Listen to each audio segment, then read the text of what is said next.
Saya yakin kita semua dipanggil di hidup ini, di dunia ini untuk tidak hidup dari apa yang kita lihat. For we do not walk by seeing. We don't walk by sight, but by believing atau by faith. Kita hidup itu karena percaya. Kita percaya dulu baru melihat kemudian, bukan sebaliknya. Wait and see, aku harus lihat dulu hari ini. Baru aku akan mempercayai. Karena ada dua kerajaan, satu kerajaan manusia, disitulah berkuasa panca indera. Tapi ada kerajaan Allah, the invisible kingdom yang tidak kelihatan dengan kasat mata. Terkandung janji-janji Tuhan, semua berkat-berkat Allah ada di dalam hadirat Kristus di sorga bersama dengan kita. Oleh karena itu kita dipanggil untuk hidup dengan iman di tengah ketidakpastian. Saya ajak kita membaca ayatnya terlebih dahulu, yaitu di 2 Korintus pasal yang kelima, ayat 6-10, dan ayat emas kita ayat 7. Maka oleh karena itu hati kami senantiasa tabah, meskipun kami sadar bahwa selama kami mendiami tubuh ini, kami masih jauh dari Tuhan. Sebab hidup kami adalah hidup karena percaya, bukan karena melihat. Tetapi hati kami tabah, dan terlebih suka kami beralih dari tubuh ini untuk menetap kepada Tuhan. Sebab itu juga kami berusaha, baik kami diam di dalam tubuh ini maupun kami diam di luarnya, supaya kami berkenan kepadanya. Sebab kita semua harus menghadap tahta pengadilan Kristus, supaya setiap orang memperoleh apa yang patut diterimanya, sesuai dengan yang dilakukannya dalam hidupnya ini, baik ataupun jahat. Ayat 6, maka oleh karena itu hati kami senantiasa tabah. Meskipun kami sadar bahwa selama kami masih mendiami tubuh ini, kami masih jauh dari Tuhan. Kita ini belum di sorga, kita ini masih di dunia yang jatuh. Tempat dahulu kala, zaman purbakala, pernah tinggal sepasang suami istri namanya Adam dan Hawa. Kita hidup di dalam alam yang alam semesta yang tidak sempurna. Namanya siapapun juga yang hidup di dunia ini pasti ditaruh di tengah ketidakpastian. The name of the game, nama atau peraturan daripada permainan di dunia ini, kehidupan ini tidak menentu. Satu hal itu yang pasti, kalau ada satu kepastian di hidup ini adalah ketidakpastian. Jadi siapa yang hidup, barang siapa yang hidup di dunia ini sekarang, mau gak mau terimalah fakta, kita ini ditaruh persis di tengah-tengah taman Eden ketidakpastian itu. Apakah Allah jahat menakdirkan kita atau menciptakan kita lalu ditaruh di tengah rimba? Tidak. Dia Immanuel, bukan Allah beserta. Siapa suruh kita hidup sendiri? Kan ada Tuhan Yesus. Jangan salahkan Adam, dia jatuh dalam dosa. Kita sendiri punya pilihan, lalu kita pernah berdosa dan masih akan berdosa. Berarti kita semua memang menjadikan dunia ini gak pasti. Setiap kita ada sumbangsih. Tapi Yesus memberi jalan keluar atau jalan lebih tinggi. Dia berkata, di dunia ini kau mengalami pencobaan, tapi kuatkan hatimu, aku telah mengalahkan dunia. Barang siapa percaya kepada Tuhan, Rasul Yohanes pernah menulis begini, imannya dia pada Kristus akan mengalahkan dunia. Kita nggak dipanggil jadi yatim piatu, kita punya Bapa. Barang siapa menerima Yesus, diberinya kuasa untuk menjadi anak-anak Allah. Jadi, jangan merasa Tuhan itu nggak adil taruh saya di tengah-tengah rimba. Tapi sebelum kita mati, selama kita masih mendiami tubuh ini, kita masih jauh dari Tuhan, itu maksudnya jauh dari sorga, tapi Tuhan gak jauh dari kita. Kita masih jauh dari kediaman Allah, sorganya yang baka. Dan aku akan diam di rumah Bapa selama-lamanya, Mazmur 23. Kita belum di situ, kita masih hidup di sini. Tapi tenanglah, hidup di dunia itu sementara. Sepanjang-panjang umur seseorang, dibanding kekekalan, dia hanya hidup berapa jam. Kemuliaan yang menanti kita itu lebih besar daripada semua pencobaan yang kita alami hari ini. Mahkota yang menanti itu lebih mulia daripada salib yang kita pikul hari ini. Karena itu mari kita tabah. Ayat 6 katakan harus tabah. Harus konsisten jadi orang. Harus sabar. Jangan bunuh diri karena masih ada pengharapan. Tuhan belum selesai dengan Anda dan saya. Tapi juga jangan terburu-buru rasanya kepingin dapat ini, dapat itu. Hidup itu harus step by step, heart to heart. Selangkah demi selangkah, sehari demi sehari. Kita boleh berencana setahun. Orang kalau profesional harus berencana panjang. Tetapi setiap langkahnya, gandenglah Tuhan. Kita mesti tabah. Karena selama kita hidup di dunia ini masih akan dirudung ketakutan. Tahu nggak cousin atau sepupunya, saudara sepupunya ketidakpastian itu adalah ketakutan. Ketakutan adalah cousinnya ketidakpastian. Selama ada ketidakpastian, di mana ada ketidakpastian, di situ pasti ada kekhawatiran. Tapi Alkitab mengajarkan di ayat 6, Paulus menulis begini, kamu harus tabah. Tabah itu berarti percaya. Step by step, heart to heart, setiap langkah, hati demi hati. Mari kita hati-hati mengikut Kristus di dunia yang tidak pasti. Hidup dengan iman, itu sebuah keputusan. I want to live by faith. Kalau enggak ya, kita pasti akan diserang oleh roh ketakutan. Coba ya, apabila kita mikirkan di luar firman aja, wah kita bisa panik, kalut, dan bisa kalap sekali. Bagaimana jika itu nggak akan berhenti, terus berbicara di hidup kita, what if, what if. Gimana kalau nanti saya mati muda, anakku gimana? Gimana kalau saya ditinggal oleh pasangan saya? Ya. Entah itu dalam situasi goncang rumah tangga atau ditinggal yang lebih sedih lagi apabila sepasang suami istri begitu dekat lalu salah satunya pergi meninggal dunia secara dini. Ada banyak kan pikiran kita, what if, gimana jika aku jatuh sakit? Gimana jika anakku nanti nggak punya masa depan? Gimana kalau nanti aku di PHK? Gimana jika itu tidak akan pernah berhenti? Tabah itu berarti juga kontrol pikiran sendiri. Jangan biarkan liar sembarangan ke kanan dan ke kiri. What if, bagaimana jika? Tabah, memang kita itu ditaruh di tengah ketidakpastian, tapi ada Yesus dan firman. Semua yang benar, semua yang mulia, adil, kudus, dan manis, yang layak dipuji, pikirkanlah semua itu. Tabah itu peperangan. Untuk kita punya sound mind atau pikiran yang bijak, kita memiliki pemikiran-pemikiran yang sehat, itu butuh hati yang ngerem pikiran sendiri dan berkata tabah. Memang you tidak tahu segala sesuatu, bicara pada diri sendiri. Hai jiwaku, pujilah Tuhan, tenang teduh dalam kasih-Nya Tuhan, semua indah pada waktunya. Tabah itu bisa berkata pada diri sendiri, aku tahu ada banyak sekali yang bisa dikhawatirkan. Ada banyak sekali yang kita bisa jadikan alasan gelisah. Karena selama kita hidup di dunia ini, bukan hanya nggak pasti, masa depan kita nggak bisa melihat hari ini.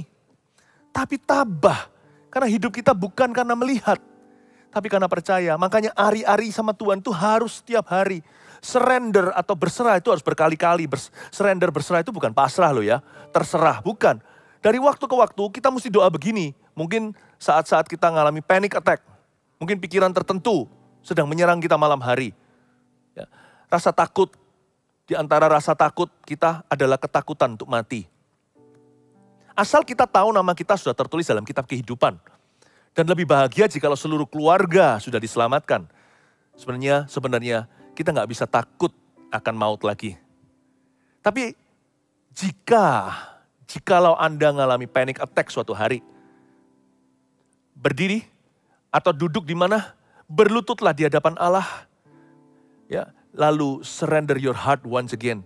Serahkan kekhawatiranmu kepada Tuhan, katakan Tuhan Engkau baik, Engkau adalah Allah yang bertanggung jawab, Engkau tidak pernah meninggalkan aku sekalipun aku nggak layak untukmu, tapi aku tahu Engkau telah menjadikan aku anakmu. I surrender my heart to you. Aku serahkan hidupku, aku serahkan hidup keluargaku, hidup orang-orang yang kukasih. Aku serahkan masa depan kami kepadamu Tuhan. Sekalipun bumi tidak menentu, Yesus itu pasti dahulu sekarang selama-lamanya. Dia tak pernah berubah. Pada firman-Mu yang teguh, ku taruh dan ku bangun hidupku. Di atas sana ya Tuhan, rumah yang tidak akan goncang atau goyang karena badai dan taufan. Karena aku hidup dalam firman Allah. Serahkan hatimu kepada Tuhan lagi dan berkata, I surrender to you. Aku berserah kepadamu. Lihat, you will feel better. Tabah itu juga berarti you will feel better. Anda akan bisa merasa lebih baik, lebih tenang, lebih nyaman setelah menyerahkan hatimu kepada Tuhan dan menyerahkan segala kekhawatiranmu. Itulah intisarinya hidup oleh percaya. Hidup dengan iman.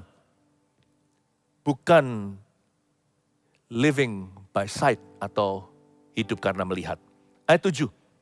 Sebab hidup kami itu, ini adalah hidup karena percaya, bukan karena melihat. Kuncinya di ayat 6, ayat 8 sekarang. Tetapi hati kami tabah dan terlebih suka kami beralih dari tubuh ini untuk menetap pada Tuhan. Memang betul sih, kalau kita mau benar-benar 100% nyaman itu hidup di sorga lebih enak. Tapi jangan panggil nama sendiri ya. Karena kematian itu adalah panggilan. Karena anak-anak Tuhan yang sudah diselamatkan, sudah dipisahkan dari maut selama-lamanya. Jadi kita ini yang sudah percaya Yesus hanya bisa meninggal dunia, sudah nggak bisa masuk ke dalam maut lagi. Kita hanya bisa meninggalkan dunia suatu hari ke tempat yang lebih bagus, ke tempat yang lebih indah, ke tempat yang lebih aman, ke rumah Bapa yang bakah. Tapi jangan terburu-buru. Roh bunuh diri itu bukan dari Kristus. Itu keluar dari hati yang menyangkal Tuhan. Itu keluar dari jiwa yang main hakim sendiri atas dirinya. Di zaman ini sekarang banyak orang kena depresi. Kita nggak boleh hakimi. Kita kasih mereka. Tetapi firman Tuhan tidak berubah. Bahwa obatnya hanya satu. Yaitu mempercayakan hidupmu kepada Dia, penguasa jiwa. Itulah titik sembuh. Itulah titik terang. Itulah titik balik. Saya merasakan di dunia sekarang ini tidak pernah seperti ini sejak zaman Adam dan Hawa. Begitu banyak manusia gelisah. Karena semua orang maunya sih hidup dengan melihat. Dia mau kepastian, dia mau kepastian. Sedangkan Tuhan ajarkan adalah keyakinan. Kalau di mana tidak ada kepastian, kita bisa yakin pada Tuhan. Malah di mana ketidakpastian malah berlebihan, di situ keyakinan akan menjadi-jadi. Kenapa kita beriman pada Tuhan? Karena hanya Tuhan yang kita bisa pegang. Yang lainnya itu tidak bisa dijadikan pegangan. Ketika dunia semakin tidak menentu, di situ Kristus harus semakin dekat pada umatnya. Di situ kita harus semakin mendekat, merapat. Ini yang dimaksudkan di ayat 8. Tapi hati kami tabah, kami melawan arus. Dan terlebih suka kami beralih dari tubuh ini untuk menetap pada Tuhan. Memang lebih enak di situ, tapi apa boleh buat sekarang Tuhan suruh saya di sini ya saya harus nikmati ya kan. Saya harus kelola talenta, termasuk waktu, hubungan. Sekarang kalau saya masih ditempatkan di sini berarti berbuah. Sebab itu juga kami berusaha, baik kami diam di dalam tubuh ini maupun kami diam di luarnya supaya kami berkenan kepadanya. Ini perjuangan kita. Ayat 9. Kita berjuang. Ku berjuang sampai akhirnya. Kau dapati aku tetap setia. Ku berjuang sampai akhirnya. Kau dapati aku tetap setia. Nggak mungkin kita bisa setia kalau kita nggak hidup dengan iman. Karena untuk kita bisa sampai ke akhirnya itu, kita harus beriman sungguh-sungguh. Kita mesti tabah. Karena itu kita berusaha agar kita baik diam di dalam tubuh ini, maupun ketika di luarnya supaya kami berkenan kepadanya. Paulus berkata begini, hidup atau matiku adalah untuk memuliakan Kristus dan menyenangkannya. Hanya mau menyenangkan Tuhan. Udah, ini tanggung jawab kita. Kalau kita masih ditaruh di dunia hari ini masih hidup, apalagi masih muda, kita harus berkarya. 1 talenta jadi 2, 2 jadi 4, 4 jadi 8, yang dikasih 5 talenta pun jadi 10 kota. Kita harus berkarya. Bergembiralah karena Tuhan, maka Tuhan memberikan apa yang diinginkan hatimu. Bersukacitalah, kata Paulus. Sekali lagi kukatakan bersukacitalah. Hendaklah kebaikanmu diketahui semua orang. Tuhan sudah dekat. Kalau kita masih hidup di dunia ini berarti ada kepercayaan yang belum kelar. Masih ada sesuatu yang kita perjuangkan, ku berjuang sampai akhirnya. Kau dapati aku setia.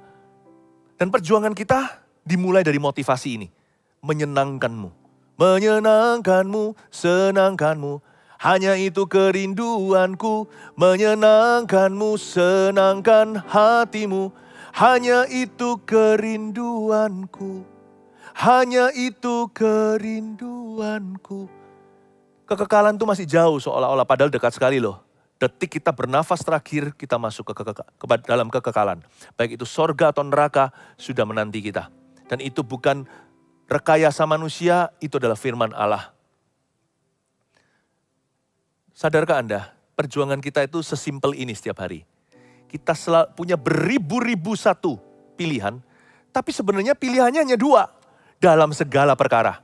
Di dalam segala sesuatu, 1001 itu hanya ada 2 pilihan sesungguhnya. Menyenangkan Tuhan atau melanggar firman. Udah itu aja. Menyenangkan dia atau mendukakan hatinya? Apapun konteksnya, ribuan pilihan yang harus kita buat tiap hari minimal puluhan. Kesini atau ke sana, responku gimana? Reaksi hatiku lebih baik seperti apa? Beli atau jual, kerja sini atau kerja situ, di sini lanjut atau berhenti. Menikah dengan siapa? Setelah menikah juga jaga hati. Apakah saya setia kepada istri atau suami? Sebagai orang tua juga memberikan waktu kepada anak-anaknya, selalu kita punya pilihan. Hari ini saya pulang kantor, apakah saya ketemu sama anak-anak saya, luangkan waktu kualitas atau saya HP-an. Selalu kita punya pilihan, whatever. Apapun the name of the game, apapun pilihan yang disodorkan kita, sebenarnya hanya ada dua kategorinya. Menyenangkan Tuhan alias berkenan, ayat 9 tadi, supaya kami berkenan kepadanya, atau melakukan apa yang tidak berkenan kepada Tuhan. Bahkan di area abu-abu bukan soal perkenanan, kita punya pilihan kok. Segala sesuatu halal tapi nggak semuanya berguna. Yang ini lebih berguna dari yang itu. Aku pilih ini atau pilih itu. Hidup dengan iman itu nggak sama sekali, bukannya sama sekali kita nggak melihat kok. Hidup dengan iman itu kita setiap hari melihat dua pilihan. Siapa bilang hidup dengan iman itu buta? Tidak melihat apa-apa, salah. Hidup dengan iman itu mengoreksi hati. Kita sebenarnya tiap hari melihat sesuatu. Kita melihat kanan atau kiri. Kita jalan lurus atau kita melenceng ke kiri dan ke kanan. Selalu punya pilihan. Dan Paulus berkata, hidupku bukan karena melihat tapi karena percaya. Dan ini keputusanku dalam segala perkara. Yaitu supaya kami berkenan kepadanya. Sebab kita semua harus menghadap tahta pengadilan Kristus. Supaya setiap orang memperoleh apa yang patut diterimanya sesuai dengan apa yang dilakukannya dalam hidupnya ini. Baik ataupun jahat. Hidup dengan iman itu berujung pada pengadilan Allah. Tahta pengadilan Kristus berujung pada upah. Dan kita tahu bahwa kita telah diselamatkan dari hukuman kekal karena pengorbanan Kristus. Dan ketika kita terima Yesus, kita sudah luput dari maut. Tapi sekarang kita sedang mengejar upah. Bukan karena kita itu ingin dapat berkat, bukan mengejar sesuatu yang duniawi. Upah di sorga itu maksudnya kemuliaan Allah. Mahkota kehidupan. Setiap orang yang living and walking by faith. Setiap manusia Allah yang hidup dan berjalan dengan iman. Mau gak mau, matanya tertuju pada kekekalan. Setiap hari kita disodorkan pilihan, berkenan pada Tuhan atau bukan. Tapi apapun yang kita lakukan, carilah perkara-perkara kekal di dalamnya. Jangan hidup berlalu begitu aja. Sekolah, lulus, kuliah, lalu menikah, kerja, punya anak, cucu, punya rumah, mati, meninggal dunia, sia-sia. Tanya pada dirimu sendiri, apa perkara kekal hari ini yang bisa kuperjuangkan? Di tengah-tengah aku mengarungi kehidupan yang tidak pasti. Dan belajar untuk berkreasi dan berkarya dan bertanggung jawab dengan hidup ini. Tuhan pasti akan menunjukkan perkara-perkara kekal itu akan menghiasi hidupmu setiap hari. Jikalau hatimu mencari Tuhan sungguh-sungguh. Kita akan memperoleh dan mendapatkannya. Kita akan menemukannya. Sebab mata setiap orang yang hidup dengan iman harus tertuju pada tahta pengadilan Kristus. Dan apapun yang kita lakukan, pastikan kita memilih apa yang berkenan kepada Tuhan. Bukan hanya apa yang berkenan, tapi apa yang berguna, bukan hanya apa yang halal. Pilih-pilih mana yang produktif, mana yang beneficial, yang bisa menguntungkan orang lain. Contohnya, yang praktisnya, simpelnya. Kalau saya suruh main game sendiri juga bisa kan, namanya me time. Namanya saya kepingin sekali untuk relax sometimes. Kadang-kadang untuk relax. Tapi daripada saya main begini, dengan kalau saya main dengan anak-anak saya yang interaktif, yang bisa interaktif, saya pilih yang interaktif. Kalau yang begini membuat saya menyendiri. Yang begitu, meskipun ini seolah-olah tanda kutip sia-sia, permainan biasa, tapi saya bisa punya waktu luang, saya bisa punya waktu kualitas dengan anak-anak saya untuk menikmatinya bersama. Dua-dua halal, saya pilih yang satunya. Karena yang satunya itu lebih ada nilai tambahnya. Ada interaksi antara saya dengan orang lain. Saya kasih contoh. Pilihan-pilihan kita itu nyata, praktis sekali. Biarkan firman yang saya bagikan ini aplikatif pada akhirnya. Anda bisa menjadi orang yang lebih smart dalam pilihan karena hatimu bijaksana menghitung hari-hari. Nah selain itu, motivasi kita harus bersih. Apapun yang kita lakukan, ingat 5 jari. Orang yang hidup dengan iman itu bukan tanpa rambu. Rambu kita itu 5 jari ini. Everything or anything you do, apapun yang Anda lakukan, katakan pada diri sendiri, I do this for him. Saya lakukan ini untuk dia. I do it for him. Pastikan motivasi kita bersih. Pastikan kita itu murni. Segala perkara yang kelihatannya benar kalau dilakukan dengan motivasi yang salah juga salah di mata Tuhan loh. Jadi nggak bisa ujungnya itu tujuan selalu menghalalkan segala cara. Alkitab ini mengatakan dan Paulus tulis juga di dalam suratnya begini, nanti pada akhirnya semua pekerjaan kita itu akan diuji dengan api. Jadi terakhir nanti bisa jadi kelihatannya bagus diuji motivasi, gagal audisi. Lalu semua pekerjaan kita sekalipun kita sudah bayar harga, bertahun-tahun buang energi, itu hangus dibakar api. Ada perbuatan-perbuatan anak-anak Tuhan. Karena dia tidak setiap hari berkaca atau bercermin dengan firman. Dia lakukan bukan hanya asal-asalan, tapi ada juga yang melakukan perkara yang benar. Tapi hatinya tuh motivasinya salah. Motivasinya egois sekali, semua untuk dirinya. Orang lain nggak tahu, orang lain sih selama pekerjaan itu baik, mereka pasti mendapatkan berkat. Tapi Anda sendiri di hati tahu bahwa Anda melakukan itu, kita melakukan itu atau mengatakan itu adalah untuk diri sendiri, untuk kemegahan kita. Yang beginian, nanti pada waktu di akhirat hangus semua. Bukannya orang-orang anak-anak Tuhan yang melakukan perkara yang benar tapi dengan motivasi yang salah itu mereka akan dibuang ke neraka. Enggak. Pengadilannya bukan lagi hukuman, tapi upah. Jangan heran ya, some Christians, beberapa anak-anak Tuhan akan masuk ke sorga, berpikir, mengira bahwa mereka telah berbuat banyak bagi Kristus. Tapi karena motivasi mereka tidak pernah berkenan di hadapan Tuhan, mereka tidak pernah bawa hati ke hadirat Allah secara sengaja, Anda akan terkejut. Banyak anak-anak Tuhan datang ke sorga bangga, aku sudah melakukan ini dan itu untuk Tuhan. Dan semua itu hangus terbakar ketika ujian potensi nggak lulus audisi. Apa yang terjadi? Mereka masuk ke sorga, mengira perbuatannya banyak, tak satu pun diperhitungkan oleh Tuhan. Itulah sebabnya jangan iri sama berkat orang lain. Kalau orang lain diberkati atau orang lain itu dipakai Tuhan lebih. Jangan. Bagianmu, kalau satu saja talentanya silakan jangan disimpan di bawah tanah. Kalau 2 jangan iri sama yang 5. Kembangkan, kelola, berkreasi, berkarya dengan kekekalan di dalam hati dan jiwa. Lakukan terbaik untuk Tuhan dengan motivasi semurni-murninya. Dan hidup dengan iman. Dan praktekkan iman yang tidak Anda lihat itu. Atau iman yang tidak melihat maksudnya. Praktekkan itu dalam segala pilihan. Dengan mengutamakan Tuhan di dalam setiap keputusan hidupmu.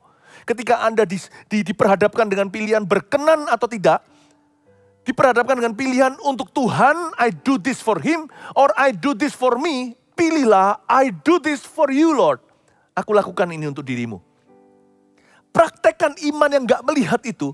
Dalam keputusan sehari-harimu. Keputusan kecil hingga keputusan yang besar. Dan pastikan seperti Paulus katakan, orang yang hidup dengan iman di tengah-tengah ketidakpastian. Satu hal yang pasti, hidup boleh gak menentu, tapi hatimu tentukan sendiri. Motivasi apalagi. Ketidakpastian itu di luar, di dalam ini sudah pasti. Kristus sudah beli, sudah no negosiasi, sudah finalisasi. Aku akan memilih apa yang memuliakan Tuhan dan menyenangkan Dia. Bukan apa yang melanggar firman-Nya dan mendukakan hatinya. Itulah praktisnya hidup dengan iman. Living by faith, not by sight. Mempraktekannya lewat keputusan hidup. Mengutamakan Kristus, bukan kepentingan pribadi. Kalau kita bisa praktekkan ini, you're living by faith, hidupmu dengan iman itu. Di tengah dunia yang tidak pasti ini, akan penuh dengan berkat-berkat ilahi. Siapa bilang hidup tidak melihat itu? Tidak melihat sama sekali. Siapa bilang hidup karena percaya tidak melihat sesuatu? Saya melihat sorga di ujung sana. Saya harus hati-hati berjalan hari ini. Saya melihat pilihan yang persis di depan mata saya. Sorga long term. Sorga itu jangka panjangnya. Jangka pendekku adalah keputusan yang persis diperhadapkan di depan saya. Saya harus memuliakan Tuhan dan menyenangkannya. Itulah intisari hidup oleh kasih. Percaya akan janjimu. Mari kita hidup dengan iman kita. Tak sedetik pun aku ragu. Satu hal ku tahu, bahwa janjimu tak akan pernah lekang oleh waktu. Pasti digenapi, pasti digenapi, pasti digenapi. Mari kita beriman begini. Pasti digenapi. Tuhan Yesus ajari kami mulai hari ini hidup dengan iman. Dalam dunia, di tengah dunia yang tidak pasti, kami punya prinsip begini. We walk by faith, not by sight. Terima kasih Tuhan, Engkau telah berfirman kepada kami. Sekarang mulai hari ini kami matanya tertuju pada janjimu. Dan lebih jauh lagi, tertuju pada mahkota kehidupan di sorga. Dan yang paling dekat, membuat keputusan yang berkenan kepada Allah dalam setiap lika-liku hidup kami. Berkati umat-Mu, jadikan umat-Mu berkat di mana-mana. Jadikan umat yang berkenan kepada Allah dan setia. Dalam nama Yesus, amin.